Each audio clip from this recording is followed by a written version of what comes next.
A man in a wheelchair falls off a bridge under mysterious circumstances. While everyone debates what really happened, a stray dog does something no one could have predicted. Night fell over New York City like a veil of mystery, as a fine drizzle transformed the city lights into small diamonds scattered across the urban landscape. On the Brooklyn Bridge, the wind blew with a peculiar intensity, making the steel cables groan softly, as if trying to tell a story that was about to unfold. Jake Anderson adjusted his coat over his shoulders, feeling the damp cold penetrate his clothes. His wheelchair, an inseparable companion for years, was positioned at a strategic point on the bridge from where he could observe both the lights of Brooklyn and the majestic outline of Manhattan. At 45, the businessman had built a solid reputation in the financial market, known for both his business acumen and his commitment to corporate ethics. The reason for his presence there on that specific night weighed on his heart like lead. In his hands, a folder containing documents that could change the course of many lives, including his own. In recent months, he had discovered serious irregularities in the operations of West Corp, a company run by his old friend and partner, Robert Vaughn. The sound of approaching footsteps made Jake look up. Robert's tall and imposing figure emerged from the mist, wearing an impeccable suit that seemed to defy the dampness of the environment. His face, once familiar and friendly, now carried an enigmatic expression that Jake couldn't decipher. "You chose an interesting place for our conversation, Jake," Robert commented, his voice mixing with the sound of the wind. "I must admit I was surprised by your request for an urgent meeting." Jake took a deep breath, feeling the weight of responsibility on his shoulders. "Robert, we've been friends for a long time. We grew up together in the market, built our companies, side by side. That's why I need to show you something." As he opened the folder, Jake began to explain his discoveries about West Corp's irregular operations. He spoke of inflated contracts, misappropriation of resources, and a complex network of shell companies. His voice remained firm, even as he noticed subtle changes in Robert's expression. "There's still time to fix this," Jake argued, extending the documents. "We can find a solution that minimizes the damage. I don't want to destroy everything we've built, but I also can't pretend I don't know what's going on."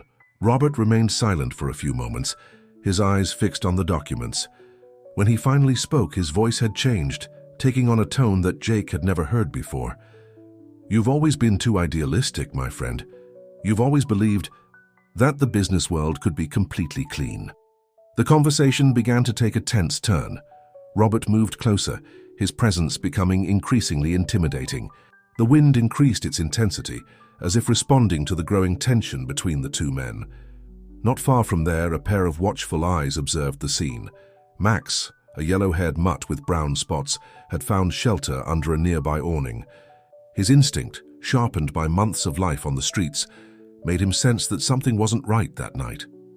The following minutes unfolded like a slow-motion film. A heated argument, abrupt movements, and then silence. The wind continued, its melancholic howl, while the city lights blinked indifferently to the drama unfolding over the waters of the East River. Max, guided by an impulse he didn't even understand, left his shelter and began to run along the bridge's sidewalk. His eyes were fixed on the spot where, moments before, two figures had been talking. Now only one remained standing, and the sound of something falling into the water echoed faintly in the night. If this story has interested you, don't forget to subscribe to our channel and give a like. Tell us which city you're watching us from. We'll continue.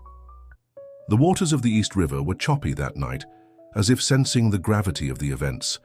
The cold wind cut through the air, while Max, the stray dog, ran desperately along the edge of the bridge. His instincts, sharpened by a life of survival, on the streets, guided him towards something that his animal heart knew he needed to do. Jake struggled against the force of the waters, his wheelchair making his movements even more difficult. The intense cold paralyzed his muscles, while the current dragged him further and further away from the bridge. His thoughts were a confused mixture of memories: Robert's look, the documents that proved his discoveries, the push that led to his fall. Without hesitating for even a second, Max jumped into the water. The dog, who had always depended only on himself to survive, now swam with all his strength towards Jake. His determined eyes fixed on the struggling man, and with a courage that would surprise anyone, he managed to reach him. The animal grabbed Jake's shirt with his teeth, trying to keep him afloat. It was an unlikely scene, a street dog fighting against the current to save a stranger. The mutt's strength, although considerable for his size, could barely compensate for the additional weight of the wheelchair that was still attached to Jake. Luckily, the lights of a Coast Guard boat began to approach. Officer John Parker, who was on his routine night patrol, spotted something unusual in the water. As he pointed his flashlight, he couldn't believe what he saw, a dog swimming desperately, trying to keep a man afloat. "Man in the water, Johnny." Parker shouted to his team, immediately initiating rescue procedures. In a matter of minutes, both Jake and Max were hoisted onto the boat. The businessman was unconscious, but breathing. Max, soaked and exhausted, wouldn't take his eyes off Jake, as if he still felt the need to protect him. News of the rescue soon began to spread. An ambulance was already waiting at the dock when the Coast Guard boat docked. Jake was quickly transferred to St. Luke's Hospital, one of the most renowned in the city. Max, even without an invitation, followed the ambulance running, determined not to lose sight of the man he had just saved. At the hospital, the medical team worked quickly to stabilize Jake. Meanwhile, in the waiting room, Max refused to leave, even when security guards tried to expel him. There was something in the dog's gaze, a mixture of concern and loyalty, that moved even the strictest staff members. Nurse Sarah, known for her generous heart, was the first to defend the animal's presence. "This dog saved his life," she argued with the hospital administration. "We can't simply send him away." Hours turned into days, and Max continued his tireless vigil. Hospital staff began to bring him food and water, impressed by his dedication. The dog only allowed himself short naps, always alert to any movement, in the direction of the room where Jake was hospitalized. The story of the heroic rescue began to make headlines in local newspapers. "Stray dog saves businessman from drowning," was the headline circulating around the city. Reporters began to appear at the hospital, eager to document the incredible story of loyalty and courage. Meanwhile, in his luxurious office, Robert Vaughn followed the news with growing concern. Max's unexpected presence had added a variable he hadn't anticipated. The dog wasn't just a silent witness to the events of that night. He had become a symbol of hope and justice. Sarah, the nurse, began to notice something interesting in Max's behavior. Whenever a news report about the incident played on the reception's TV, the dog showed peculiar agitation, especially when Robert's image appeared on the screen. His fur would stand on end, and a low growl would escape his throat. After 3 days of unconsciousness, Jake finally opened his eyes. The soft light of the hospital room made him blink a few times until he got used to it. Beside him, sleeping on the floor, was an unexpected figure, a yellow-haired dog with brown spots. The businessman tried to move, but his body protested with pain. The subtle movement was enough to wake Max, who immediately raised his head, his eyes shining as they met Jake's. The dog stood up, wagging his tail slowly, as if afraid to make too much noise. He approached the bed and gently rested his muzzle on Jake's hand. "So you're my guardian angel," Jake murmured, his voice hoarse from lack of use. Nurse Sarah, who was entering the room for a routine check, smiled as she witnessed the scene. "He hasn't left the hospital since you arrived," she explained, adjusting the IV. "It's a real miracle what he did. The doctors say that if it wasn't for Max, you wouldn't have lasted so long in the water." Memories of that night began to return like flashes. The argument on the bridge, Robert's cold look, the sensation of falling, the icy impact of the water. Jake closed his eyes, trying to organize his thoughts. The folder with the documents, where would it be? All his investigative work, all the evidence. "Your sister Emily is on her way," Sarah informed, interpreting his worried expression as missing his family. "She's been coming every day, but you were sedated." Emily Anderson was the only family Jake had left. A brilliant lawyer, she had always been his safe harbor, especially after the accident that left him in a wheelchair 10 years ago. When she entered the room minutes later, her eyes were teary. "Oh my God, Jake," she exclaimed, rushing to hug him. "Do you have any idea how scared you made me?" Max watched the scene attentively, as if assessing whether Emily was trustworthy. I need you to help me," Jake whispered after making sure they were alone. "There's a folder in my office inside the safe. The password is Mom's birth date.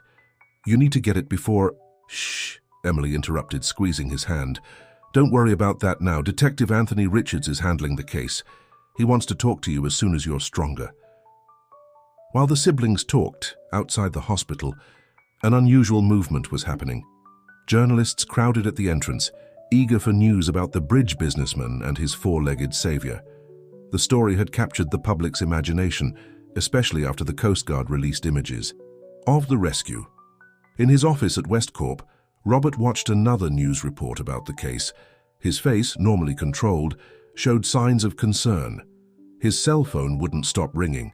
Nervous investors, investigative journalists, board members, demanding explanations. How had that situation gotten so out of control? "Mr. Vaughan," his secretary interrupted his thoughts. "Detective Richards is on line 3. He wants to reschedule the meeting for early tomorrow." Robert adjusted his tie, an automatic gesture he made when feeling pressured. "Tell him I'll be there," he replied, his voice tenser than normal. After the secretary left, he opened a drawer and took out a brown envelope. Inside, surveillance photos showed Jake entering and leaving various locations in recent weeks. Robert knew he was losing control of the situation. At the hospital, Max had finally allowed Emily to pet him, the dog who had learned to distrust. Humans on the streets seemed to have a sixth sense for identifying trustworthy people. When Sarah brought dinner for Jake, Max received his own bowl of dog food, a special privilege granted by the hospital administration. "You know," Emily commented, watching the dog eat, "they say God puts angels in our path when we need them. Sometimes they come in unexpected forms." Jake smiled, reaching out to pet Max. The dog immediately approached, his expressive eyes fixed on the businessman. There was something special about that connection, something that transcended human understanding. It was as if Max knew that his mission went beyond that night on the bridge. Detective Anthony Richards was known for his insight and dedication to work. As he rode the elevator to the hospital, he mentally reviewed the details of the case. Security. Cameras on the bridge had recorded a black car parked near the incident site, a vehicle registered to a subsidiary company of Westcorp. Upon entering Jake's room, he found an unusual scene.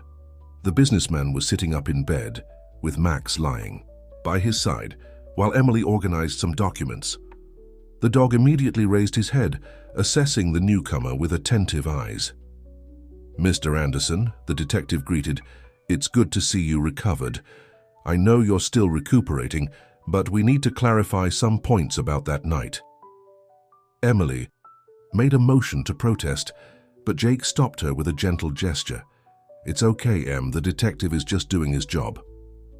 Over the next hour, Jake recounted the events that preceded his fall. He spoke about the irregularities he had discovered at Westcorp, about how Robert had changed in recent months, about the tense conversation on the bridge. Max remained alert throughout the testimony, as if understanding the importance of that moment. "And what about the documents you mentioned?" Richards questioned, making notes in his notebook. "They're safe," Emily replied, exchanging a significant look with her brother.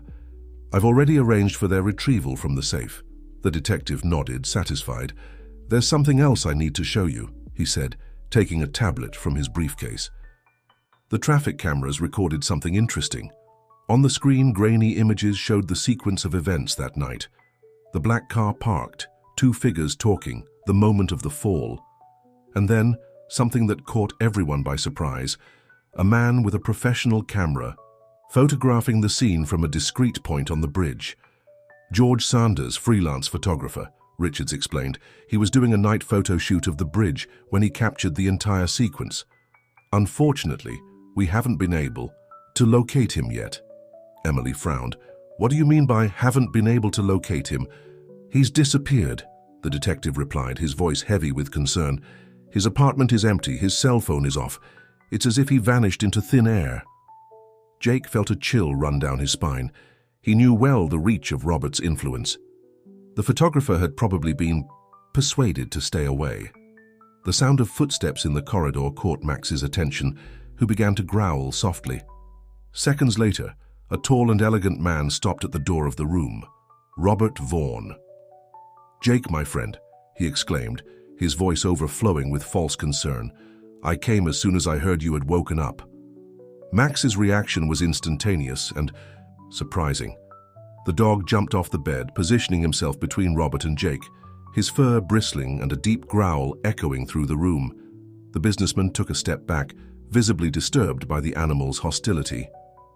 "Interesting, Detective," Richards murmured, observing the scene with special attention. "It seems your four-legged friend has a very good memory, Mr. Vaughn." Emily quickly positioned herself next to her brother, while Sarah, who was passing by the corridor, entered the room upon noticing the tension. The nurse tried to calm Max, but the dog maintained his protective posture, his eyes fixed on Robert. "Perhaps it's better if you come back another time," Sarah suggested, her voice firm despite her politeness. "Mr. Anderson still needs rest." Robert adjusted his tie, a tense smile on his lips. Of course, I just wanted to show my concern for an old friend." Before leaving, he cast one last look at Jake, a look that carried a silent message of warning.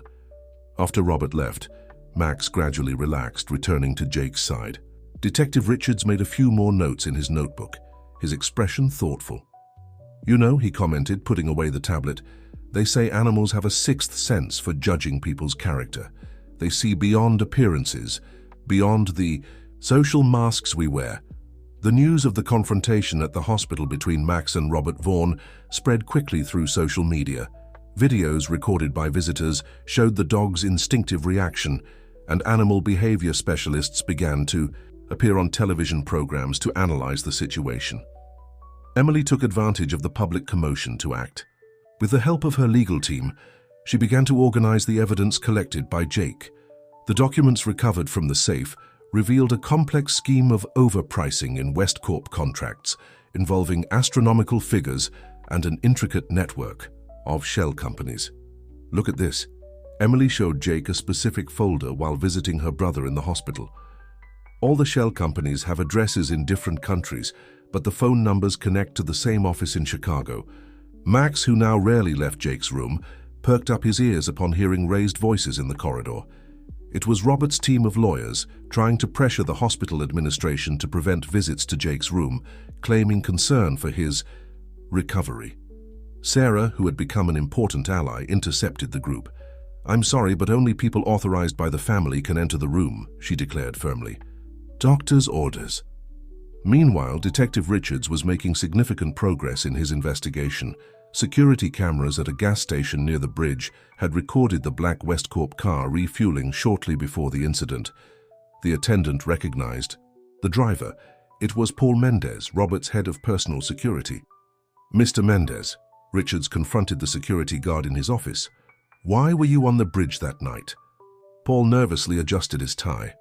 "Just doing my routine rounds. Mr. Vaughn asked me to check the security of some locations." "Interesting," the detective replied, flipping through his notes.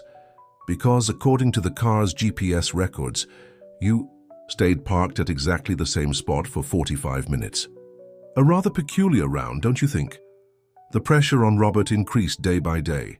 His stocks began to fall, and important investors began to question his leadership. In a tense Westcorp board meeting, he tried to maintain his composure. "These are just unfounded allegations," he assured the board members. "Jake Anderson is trying to tarnish my reputation out of envy for the company's success." At the hospital, Jake received an unexpected visit. Sandra Rodriguez, Robert's former secretary, had decided to break her silence. Trembling, she handed Emily a flash drive. "I backed up all his emails from the last 2 years," she revealed in a low voice, "including the messages he tried to delete from the server. There are things in there that, well, you need to see." Max, who had initially growled at Sandra, relaxed when he sensed her sincerity. The dog had developed a special talent for judging people's character, and his silent approval meant a lot. Emily connected the flash drive to her laptop, and her eyes widened as she saw the content. Emails detailing secret meetings, suspicious transfers, and something even more disturbing. Messages exchanged with Paul Mendez about definitively resolving the situation with Jake. "This is bigger than we imagined," Emily whispered, passing the laptop to her brother.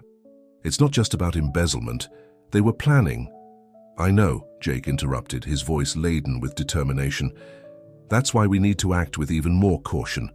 Robert has powerful connections, and he's clearly not willing to fall." "Alone?" Later that afternoon, a surprising discovery further stirred the waters. A fisherman found something caught in his net: Jake's cell phone, which had fallen into the river during the incident. Although damaged by water, the memory card was still intact. Detective Richards personally supervised the data recovery. Among the recovered information was an audio recording of the conversation on the bridge, accidentally captured when Jake unknowingly activated the phone's recorder in his pocket. "This changes everything," Richards declared, listening to the recording in his office. "We have the definitive proof we needed." As the investigation progressed, Max's story began to spark another kind of interest. Journalists discovered that the dog had been seen at different points in the city over the past few months, always helping people in difficult situations. An elderly lady reported how Max had guided her safely down a dark street when she got lost. A boy told how the dog prevented him from crossing the street when a speeding car was approaching. These were small acts of heroism that had gone unnoticed until now. "It's as if he had a mission," Sarah commented to Emily as they watched Max sleeping next to Jake's bed. "Always in the right place at the right time." The nurse had become a key piece in Jake's recovery. Her calm presence and dedication to patients created a safe environment in the room. Even Max, normally wary of strangers, had developed a special affection for her. "You know," said Sarah, adjusting Jake's IV, "I've been working in this hospital for 15 years, and I've never seen anything like it. The connection between you two is unique." Jake smiled, stroking Max's head. "Sometimes I think he knows me better than I know myself. It's as if he could read my soul." Meanwhile, at Westcorp headquarters, Robert faced an unprecedented crisis. The leak of the emails had caused an earthquake in the financial market. Stocks were plummeting, business partners were terminating contracts, and the press was relentless. In his luxurious office, he tried to maintain control of the situation. "We need a counter-narrative," he instructed his team of press advisors. "Something to divert public attention." But there was something Robert couldn't control: social media. The story of the wheelchair-bound businessman and his four-legged savior had touched the public's heart in a way that no marketing strategy could combat.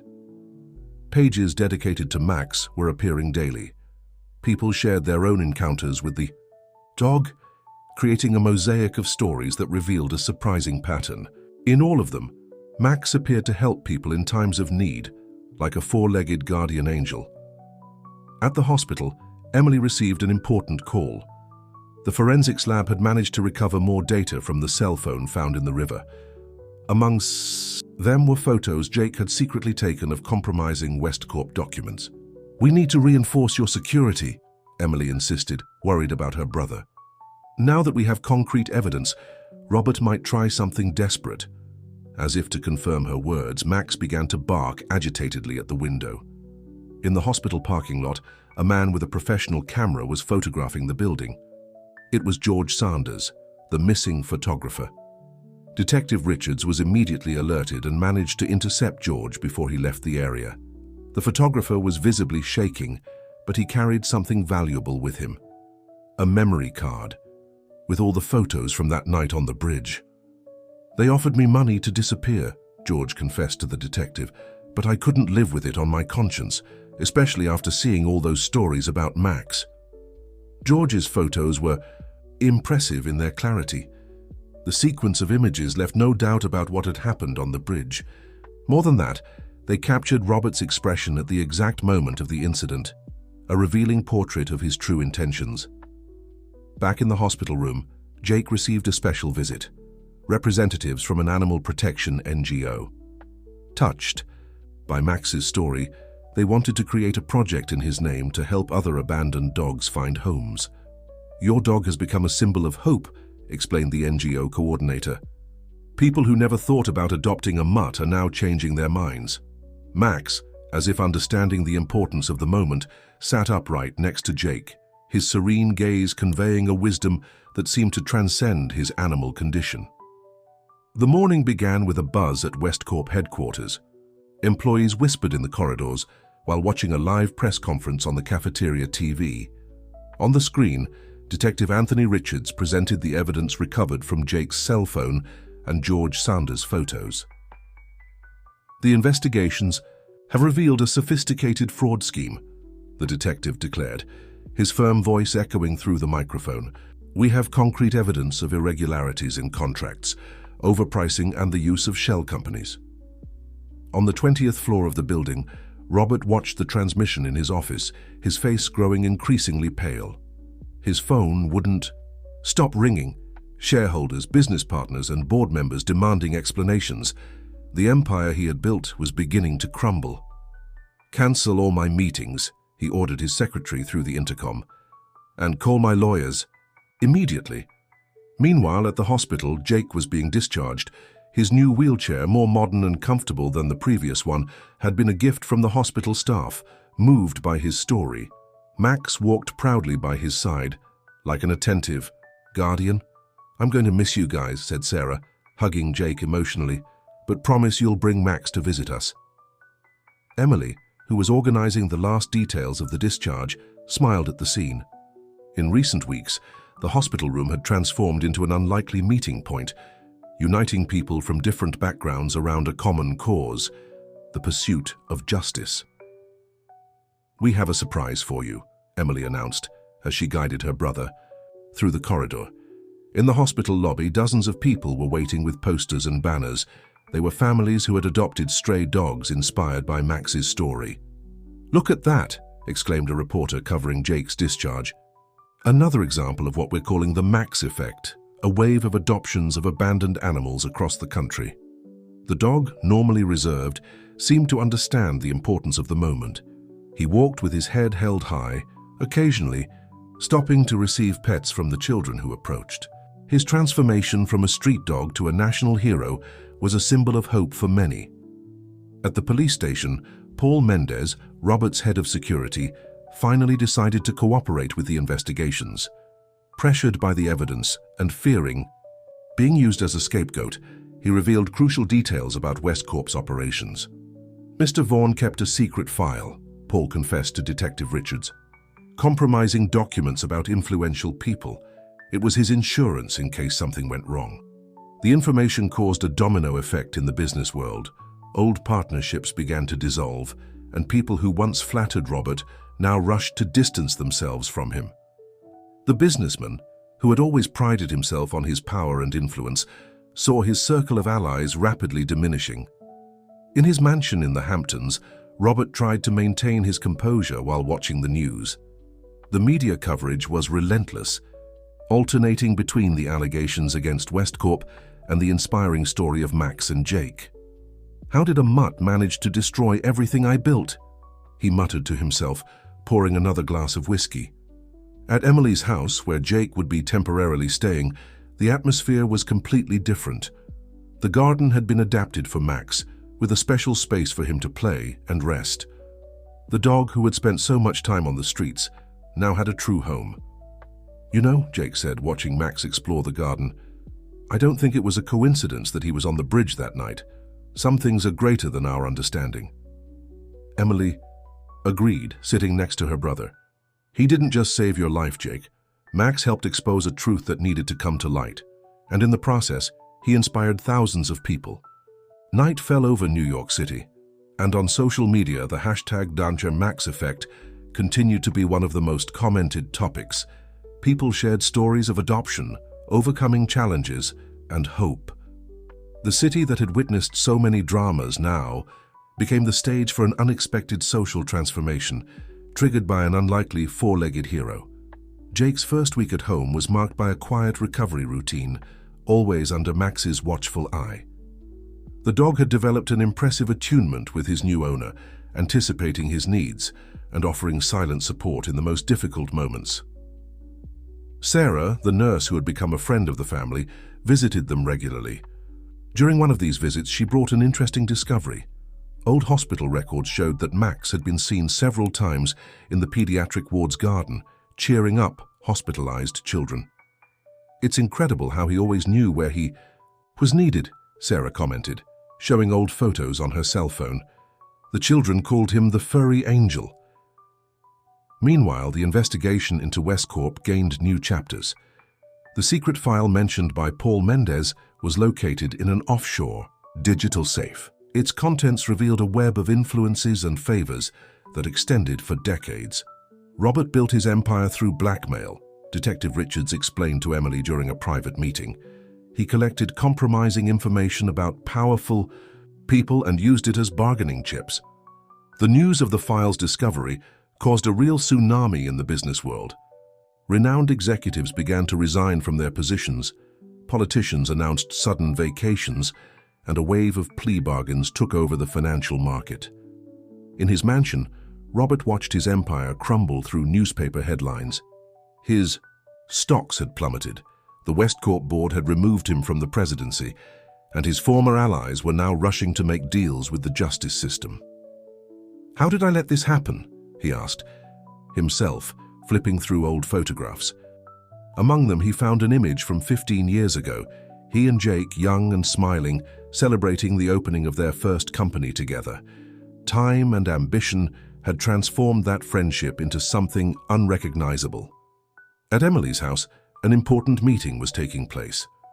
Representatives from various animal protection NGOs were meeting with Jake to discuss the creation of a national project to support abandoned animals. Max's story had become a catalyst for significant changes in how society viewed stray animals. "We want to create shelters in every major city," explained one of the coordinators. "Places where abandoned dogs can receive care and training to become therapy or assistance dogs." Max, lying at Jake's feet, seemed to approve of the idea. His serene gaze conveyed a wisdom that went beyond human understanding. Somehow that dog who had lived on the streets for so long had become a symbol of social transformation. "It's impressive how a story of love and loyalty can change so many lives," Emily commented, watching her brother and Max interact with the visitors. "It's not just about animal adoption, it's about reconnecting with our own humanity." The afternoon progressed and the meeting transformed into a moment of sharing stories. Each person present had an account of how Max and Jake's story had touched their lives in some way. An elderly woman told how she decided to volunteer at an animal shelter. A businessman revealed that he had completely changed his view on social responsibility after following the case. Sarah, who had stayed for the meeting, shared her observations. From the hospital period, "You know what impressed me the most? The way Max could judge people's character. It was as if he could see beyond appearances, straight into each person's soul." In the garden, where a group of children played with other rescued dogs that had been brought to the meeting, Max supervised everything with an almost paternal dignity. He who once had nothing but the streets was now responsible for inspiring a chain of solidarity that spread across the country. The pressure on Robert Vaughan reached its peak when an extraordinary shareholders' meeting was called by Westcorp's investors. The event, which would be held at the luxurious Plaza Hotel, promised to be the decisive moment for the company's future. Jake, still recovering, decided to attend the meeting. "I need to be there," he insisted to Emily, who tried to dissuade him. Not for revenge, but because people deserve to know the whole truth. Max, as always, remained by Jake's side. The dog had become a constant presence in his life, and his fame only grew. On the streets, people stopped to take photos and share their own stories of transformation inspired by the four-legged hero. On the day of the meeting, the hotel lobby was full of journalists and curious onlookers. TV cameras broadcast every movement live, while economics experts debated the possible outcomes of the case. When Jake arrived, accompanied by Emily and Max, a murmur took over the environment. The dog, elegant with a new blue bandana, maintained his dignified posture, as if understanding the importance of the moment. "Mr. Anderson," a reporter approached, "how do you feel about facing your former partner after everything that happened? Jake adjusted his position in the wheelchair before answering. I'm not here for personal confrontations. I'm here for the truth and for all the people who were affected by this situation. Robert's entrance into the main hall caused a momentary silence. The businessman, once known for his imposing posture, seemed smaller, more fragile. His eyes met Jake's for an instant, and something like regret passed over his face. The meeting began with the presentation of the evidence collected by the investigation. Documents, emails, and recordings were projected on large screens, exposing the extent of the corruption scheme. Robert, seated in the front row, kept his eyes fixed on his hands. What saddens me the most, Jake declared when it was his turn to speak, is not the fraud or the embezzled money. It's the betrayal of trust. We built this company believing we could make a difference, that we could create something meaningful. Max, who had been quiet until then, suddenly raised his head and fixed his gaze on Robert. The businessman, feeling the weight of that look, began to sweat. It was as if the dog could see through his defenses, straight into his conscience. Perhaps, Jake continued, his voice laden with emotion, we all need to learn something from Max. He, who never had anything but his integrity, taught us more about loyalty and character than years of formal education or business success. A murmur of approval ran through the hall. On social media, the hashtag Lessons from Max was skyrocketing in popularity, with people sharing reflections on ethics, compassion, and transformation. Robert, unable to withstand the pressure any longer, abruptly stood up. I need to speak, he said, interrupting the session. His face was pale, but there was a different determination in his eyes. Jake is right, he admitted, to everyone's surprise. We started with a dream of making a difference, but at some point, I lost my way. The power, the money, the influence, it all gradually corrupted me. The silence in the hall was absolute. Max, still observing Robert, slightly relaxed his posture, as if recognizing the sincerity in his words. I'm not asking for forgiveness, Robert continued. I know what I did is unforgivable, but I want to take full responsibility for my actions. I will cooperate with the investigations and return every cent that was misappropriated. Emily, seated next to her brother, squeezed his hand. That public confession completely changed the course of events. There was no longer a need for prolonged legal battles or exhausting confrontations. Sarah, who was watching the live transmission from the hospital with other staff members, couldn't hold back her tears. Look at that, she commented. Sometimes it takes a dog to teach us how to be more human. At the end of the meeting, as people began to disperse, something unexpected happened. Max, to everyone's surprise, calmly approached Robert. The businessman hesitantly extended his hand. The dog sniffed it briefly before allowing a short pet. If this story interested you, don't forget to subscribe to our channel and give a like. Tell us which city you're watching us from. We'll continue. Robert Vaughan's confession triggered a real revolution in the American business market. In the following weeks, other companies began to voluntarily reveal their own irregularities, creating an unprecedented movement of corporate transparency. Emily's house, Jake dedicated himself to restructuring Westcorp, now renamed New Life Enterprises. The new company had a different focus. Besides traditional businesses, it invested heavily in social and environmental projects. Look at this, he showed Emily, pointing to a spreadsheet on his laptop.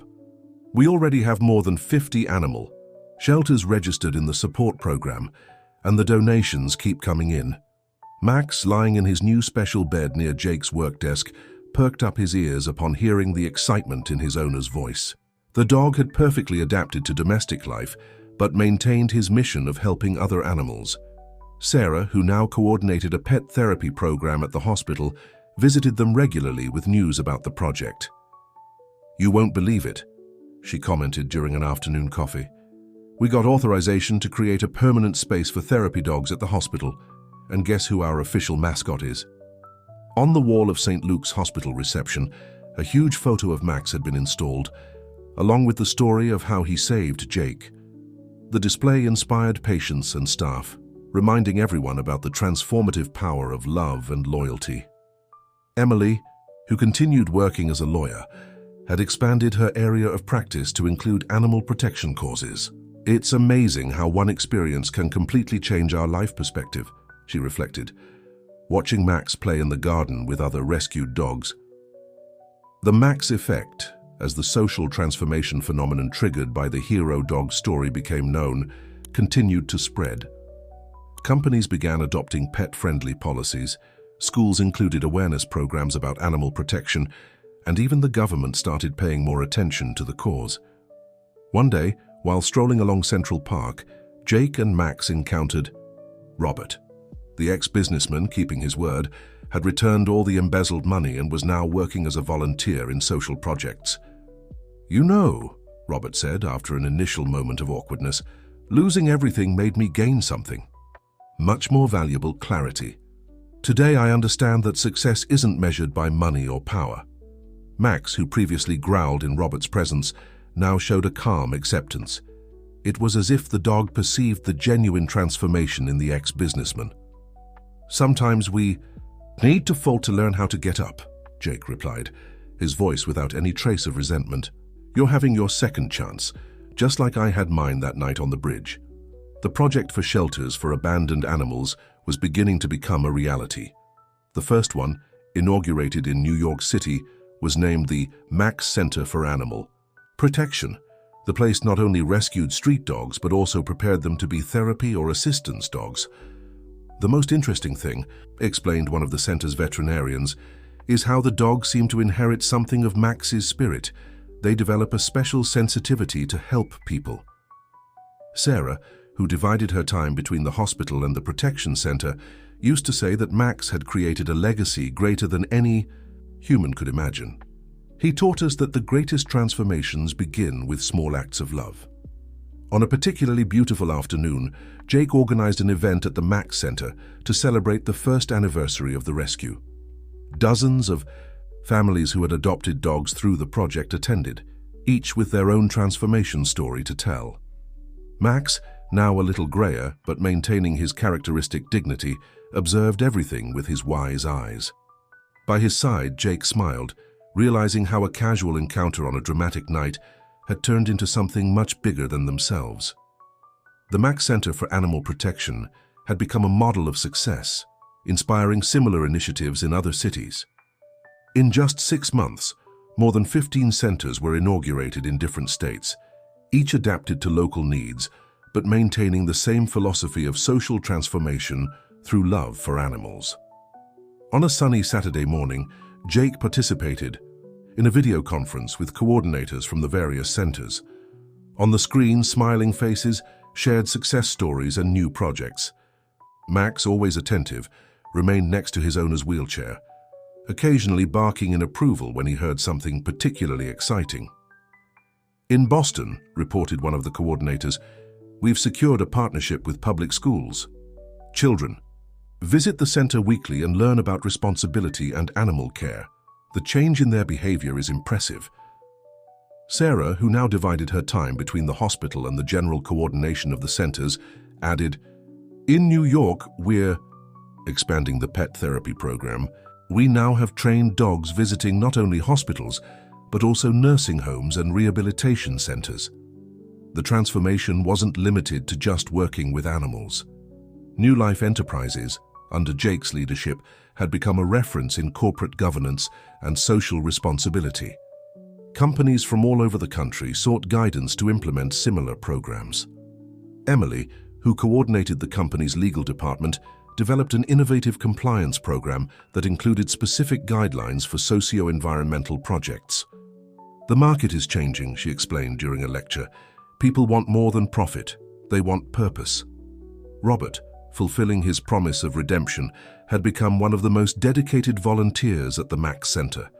His knowledge in management and his former business connections now served a greater purpose, garnering support and resources for social projects. "It's incredible how life comes full circle," he commented to Jake during a visit to the center. "Before I measured success in bank figures, today the fear in a rescued dog's eyes transforming into trust is worth more than any fortune." Max, who was following the conversation, approached Robert and rested his head on his knee, a gesture of affection that still moved the ex-businessman. The dog's ability to forgive and accept genuine change in people was a constant lesson for everyone. The impact of the work was reflected in impressive numbers. More than 5,000 animals rescued, 3,000 responsible adoptions, 200 dogs trained for assisted therapy, and a growing number of companies adhering to the social responsibility program focusing on animal protection. One afternoon, while supervising the training of new therapy dogs, Sarah made an interesting observation. Have you noticed how the dogs seem to choose the people who need help the most? It's as if they've inherited Max's intuition. Indeed, extraordinary stories began to emerge. A dog that, during a visit to a nursing home, insisted on staying by the side of an apparently healthy lady. Days later, it was discovered she was developing a serious illness. Another that wouldn't leave an autistic child until he, for the first time in years, smiled and made eye contact. The Max Institute, as the organization managing all the centers was named, began to attract international interest. Delegations from other countries visited New York to learn about the project and adapt the model to their realities. The most beautiful thing, Jake reflected during one of these visits, is that it all started with an act of selfless love. Max didn't save me expecting recognition or reward. He acted simply because it was the right thing to do. On a special afternoon, the Institute received a surprise visit. The President of the United States, accompanied by his team, came to personally learn about the work being done. Max, maintaining his characteristic dignity, calmly approached the President, eliciting smiles from the entourage. This project, the President declared to the cameras, is an example of what we can achieve when we unite compassion with effective action. It's proof that the greatest transformations begin with small acts of kindness. The visit resulted in a commitment from the federal government to support the expansion of the program to all state capitals. It was another seed of change planted by a dog who one day had nothing but a huge heart and an infinite willingness to help. 1 year after the inauguration of the first Max Center, a special ceremony was organized in Central Park. The event, which celebrated the thousands of lives transformed by the project, brought together people from all over the country. White tents stretched across the grass, each telling a different story of the program's impact. Max, now an official, ambassador for the animal cause, walked among the visitors with serene elegance. His presence caused commotion wherever he went, but he maintained the same humility as always, accepting pets and distributing love indiscriminately. "It's impressive how he never changed," Sarah commented to Emily, watching the dog console a crying child. "Even with all the fame and attention, he's still the same Max, concerned only with helping those in need." The adoption fair happening alongside the event had already broken records. Dozens of dogs and cats found new homes, each adoption carefully evaluated and monitored by the Institute's team. Among the new pet parents was Robert, who decided to adopt an elderly blind mutt. "I learned that there are no lost causes," he explained, as his new companion snuggled in his lap. "Everyone deserves a second chance, whether human or animal." Jake, moved by the event's success, shared his vision for the future with those present. What began as a chance encounter on a dramatic night has transformed into a movement of love and transformation. But there's still much work ahead. Large screens set up in the park displayed a documentary about the project's history. Images of Max on his various help missions were interspersed with emotional testimonials from people impacted by the program. The audience watched in respectful silence, many discreetly wiping away tears. Emily took the moment to announce a new initiative, the creation of an educational program that would bring the message of compassion and respect for animals to schools across the country. "We want to form a generation that understands that kindness and empathy are not signs of weakness, but of true strength." Among the special guests was John Parker, the Coast Guard officer who participated in Jake's rescue on that fateful night. He had become a staunch defender of the animal cause and now coordinated a search and rescue project with dogs in the force. "Max taught us that heroism has no formula," he declared in his speech. "Sometimes it's in the simple act of extending a hand or a paw to those in need." The success of the Max Institute had inspired a significant change in animal protection legislation. Politicians from different parties united to approve stricter laws against animal abuse and ensure resources for animal protection and welfare programs. Sarah, who had documented the entire journey in a diary, was preparing to launch a book about the experience. "It's not just about Max or about animals," she explained. "It's about how small acts of kindness can trigger profound transformations in society." At the end of the ceremony, as the sun began to set on the horizon, Jake gathered his closest team for a moment of reflection. Max, as always, was by his side, his wise eyes observing the park. "You know what impresses me the most," Jake said, his voice laden with emotion. "How a being that possesses nothing materially managed to generate so much spiritual wealth. Max taught us that true value isn't in what we possess, but in what we share." Emily hugged her brother while Max rested his head on Jake's lap. The New York sky was tinged with intense colors, as if nature also wanted to celebrate that special moment.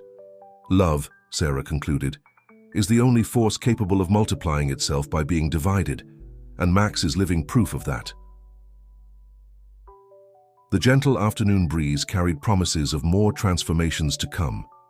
The legacy of Max, a dog who chose love as his life mission, would continue to inspire generations, proving that sometimes the greatest teachers have 4 paws and a heart bigger than the world.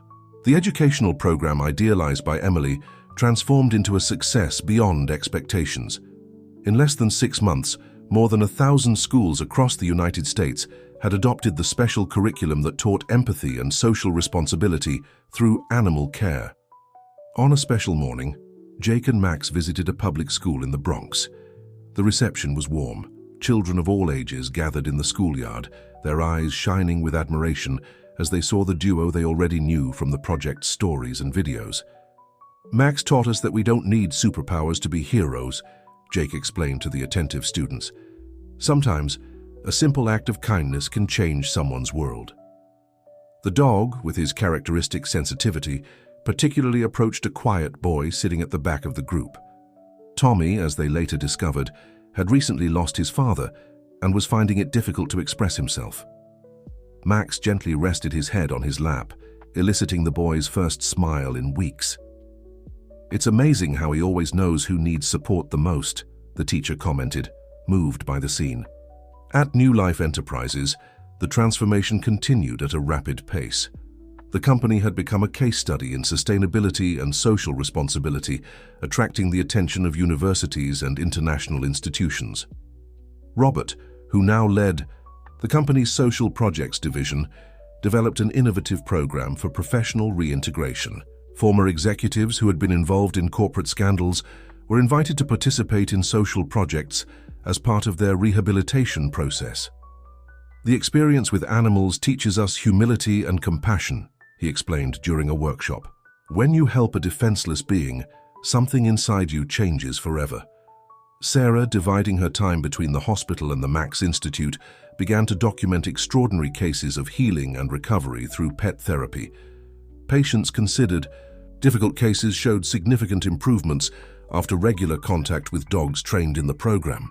"There's something almost magical in the way animals manage to break barriers that traditional medicine sometimes can't reach," she observed in her research diary.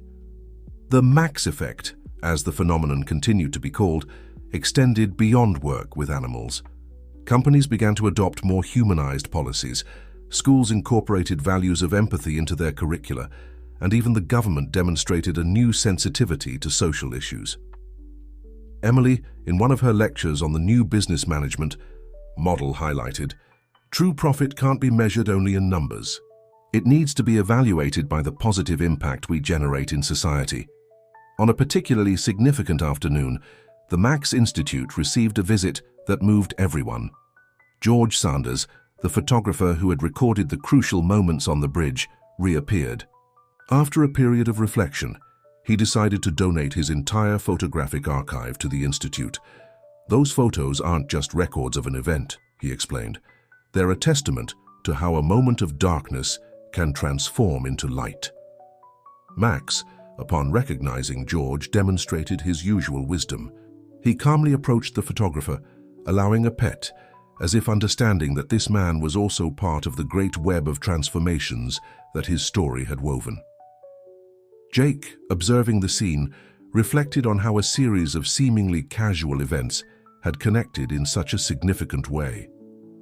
The fall on the bridge, which could have been a tragedy, had become the catalyst for profound changes in society. Sometimes, he commented to Sarah, the greatest blessings come disguised as challenges. The secret is to keep our hearts open to recognize them. The sun was setting on the New York City horizon, painting the sky with shades of pink and orange. In the Institute's garden, Max played with a group of newly rescued dogs, teaching by his silent example that love is the most transformative force that exists. On the eve of the second anniversary of the Max Institute, an exciting discovery stirred the team. During a search in the city's shelter archives, Sarah found records that revealed more about Max's past. The dog, years before finding Jake, had belonged to an elderly man who lived alone in Brooklyn. According to the records, Sarah explained, showing the documents to Jake and Emily, Max's former owner was a retired teacher who dedicated his time to rescuing street animals.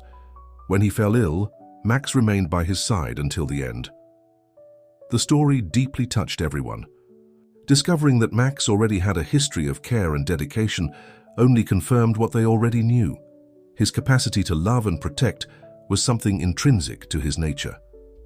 This explains so much, Emily reflected, petting the dog resting near her chair.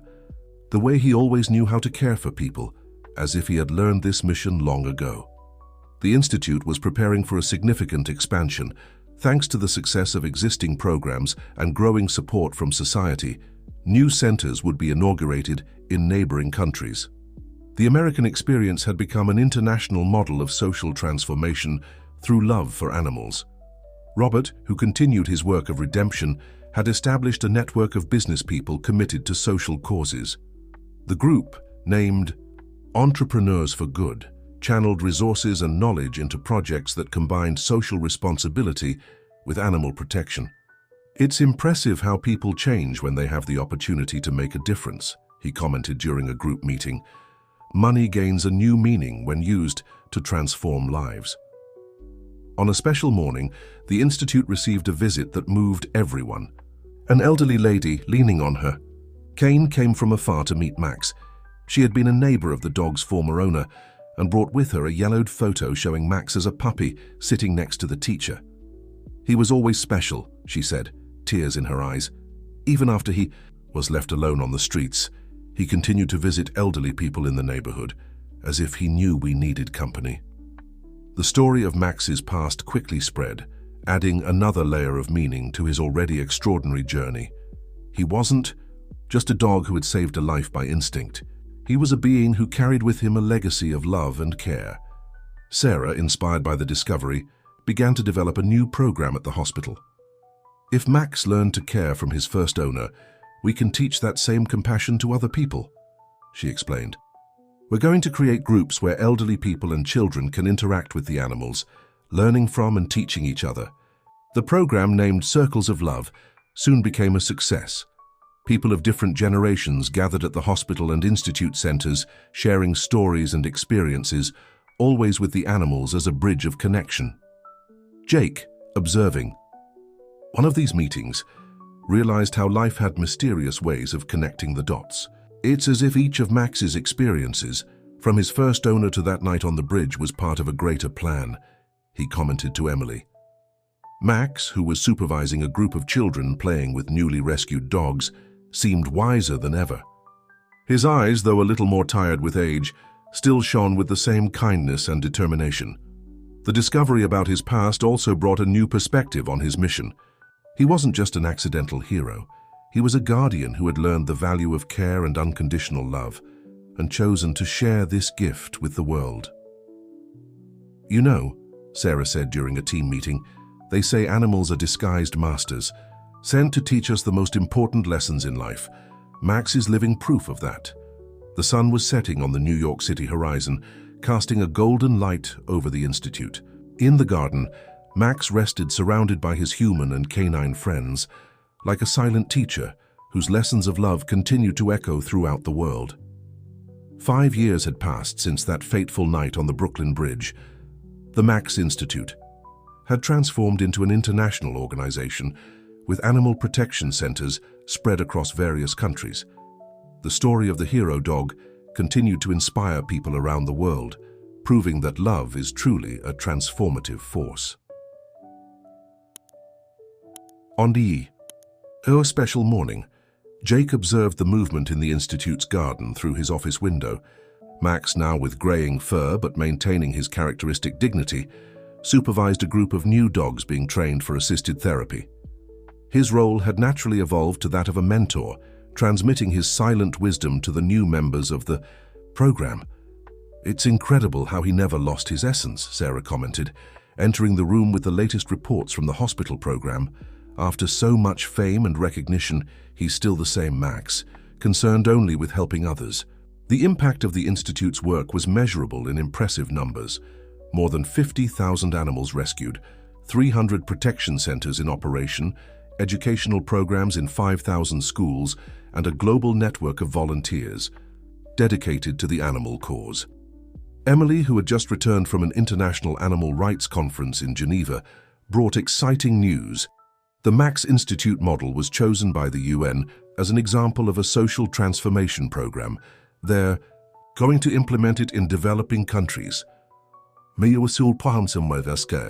Robert, who in recent years had dedicated himself entirely to social work, now coordinated a network of entrepreneurs committed to humanitarian causes.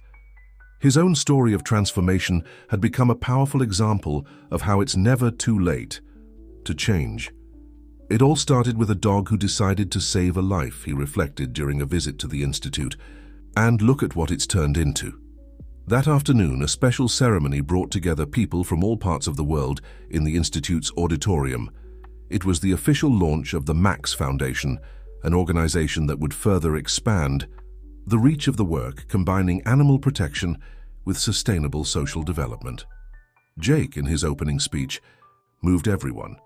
Max taught us that heroism isn't something extraordinary reserved for a few. It's a choice we make every day when we decide to put love into our actions. On the big screen, images showed the incredible journey. From the rescue, on the bridge, to the thousands of lives transformed by the project. Max, sitting next to Jake's wheelchair, observed everything with his wise eyes, as if fully comprehending the magnitude of his legacy. Sarah presented the results of her research on the impact of pet therapy. The numbers are conclusive. Contact with animals not only accelerates patients' physical recovery, but also promotes profound transformations in their emotional and psychological state. The Circles of Love program had expanded beyond expectations, creating meaningful connections between different generations. Elderly people found new purpose in sharing their stories, while children learned fundamental values through caring for animals. The real miracle, Emily observed, is how a chain of kindness can spread so widely. Every person touched by this story becomes an agent of transformation. At the end of the ceremony, as the sun set on the New York City horizon, Max received a special tribute. A statue in his honor was unveiled in the Institute's garden. Not a grandiose monument, but a simple and dignified representation of a dog sitting, watching the horizon, as if always alert to help those in need. Jake, stroking his faithful friend's head, shared a final thought. Max showed us that love is the only force capable of transforming tragedy into triumph, fear into hope, and loneliness into connection. His legacy will continue to live on in every act of kindness, in every life transformed, in every heart touched by his story. The New York sky was tinged with vibrant colors, as if nature also wanted to celebrate that moment. In the Institute's garden, dogs and people shared moments of pure joy, free from prejudices and judgments. The dream of a more compassionate world, born from an unlikely encounter on a stormy night, had become a reality. And Max, the unlikely hero who started it all, continued his silent mission of spreading love and transforming lives, proving that sometimes the greatest teachers have 4 paws and a heart bigger than the world. The Max Institute had become a global phenomenon, with its model being replicated in countries across the world. From bustling metropolises to remote villages, the spirit of Max was inspiring change and fostering a new understanding of the bond between humans and animals. In Washington, D.C., a landmark bill dubbed the Max Act was making its way through Congress. The legislation aimed to revolutionize animal welfare standards nationwide and allocate substantial funding for animal rescue and rehabilitation programs. Jake, now a respected figure in both business and philanthropic circles, found himself addressing the Senate committee. "What we're proposing isn't just about animal welfare," he explained, with Max sitting attentively by his side. "It's about recognizing the profound impact that compassion and empathy can have on our society as a whole." The hearing room was packed with representatives from various animal rights organizations, business leaders, and even a group of school children who had been part of the Institute's educational programs. As Jake spoke, many eyes were fixed on Max, the living embodiment of the change they were all working towards. Meanwhile, Emily was spearheading an international initiative to incorporate animal welfare and empathy education into school curricula worldwide. "We're not just teaching kids about animals," she explained during a UNESCO conference in Paris. "We're teaching them about responsibility, compassion, and the ripple effects of our actions." Robert, once the face of corporate greed, had become an unlikely advocate for ethical business practices. His journey from disgraced CEO to champion of corporate social responsibility was the subject of business school case studies and motivational speeches. "I used to think success was measured in profit margins and market share," he told a rapt audience at a TED Talk. "Max taught me that true success is measured in lives improved and hearts touched." The Max Centers, now present in every state, had evolved beyond their initial mission of animal rescue and adoption. They had become community hubs, offering programs that ranged from pet therapy for veterans with PTSD to animal-assisted literacy programs for children with learning difficulties. Sarah's research on the healing power of human-animal bonds had gained international recognition. Hospitals around the world were implementing pet therapy programs based on her findings, reporting remarkable improvements in patient recovery rates and overall well-being. "What we're seeing is more than just people feeling better because they pet a dog," Sarah explained during a medical conference. "We're witnessing a fundamental shift in how we approach healing, recognizing the power of emotional connection in the recovery process." As the years passed, Max's physical presence may have slowed, but his spirit seemed more vibrant than ever.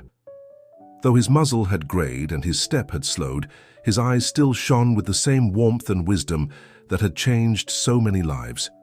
On Max's 10th rescue anniversary, a special documentary premiered on national television. It told the story not just of that fateful night on the bridge, but of the countless lives that had been transformed in the years since.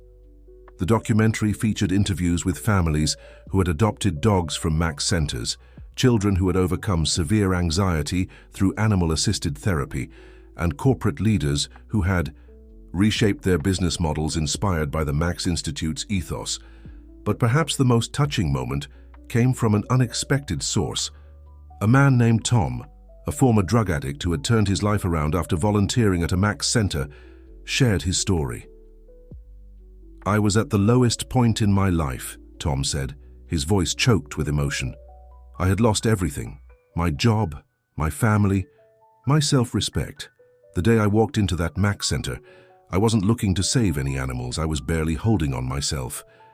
Tom went on to describe how working with the rescued animals had given him a sense of purpose and self-worth he had never experienced before. "Those dogs, they didn't judge me for my past. They just offered unconditional love. It was like they could see the person I could be, not the person I had been." As the documentary aired, social media exploded with an outpouring of similar stories. The hashtag #DasMaxEffect trended worldwide, with people sharing how the ripple effect of one dog's act of bravery had touched their lives in ways big and small. Jake watched the documentary from his home, Max curled up at his feet. As the credits rolled, he found himself reflecting on the incredible journey they had been on. "You know, boy," he said softly, scratching behind Max's ears, "when you pulled me out of that river, you didn't just save my life. You started a wave of change that's still growing. Who would have thought that a scruffy mutt and a guy in a wheelchair could change the world? Max looked up at him with those soulful eyes, and for a moment, Jake could swear he saw a glimmer of understanding. It was as if Max had known all along the magnitude of what he had set in motion that night. As the evening wore on, Jake's phone buzzed with messages from around the world. Friends, colleagues, and strangers alike, all touched by Max's story, and inspired to make a difference in their own communities. Emily called, her voice full of excitement. "Jake, you won't believe this. The UN is talking about establishing a World Kindness Day in honor of Max. They're saying his story exemplifies the kind of compassion and action we need to address global challenges." Jake laughed, a sound of pure joy and amazement. "Well, what do you think about that, Max? You're going international." Max, in response, simply wagged his tail and rested his head on Jake's lap. In that moment, surrounded by the tangible results of their shared journey, Jake felt a profound sense of peace and purpose. As night fell over New York City, the lights of the skyline twinkled like stars. In homes, shelters, and hospitals across the city, and indeed around the world, the spirit of Max continued to work its magic. Lives were being saved, hearts were being healed, and a new understanding of what it meant to be truly human was taking root. And at the center of it all was an ordinary dog who had done an extraordinary thing, reminding us all of the transformative power of love, compassion, and second chances.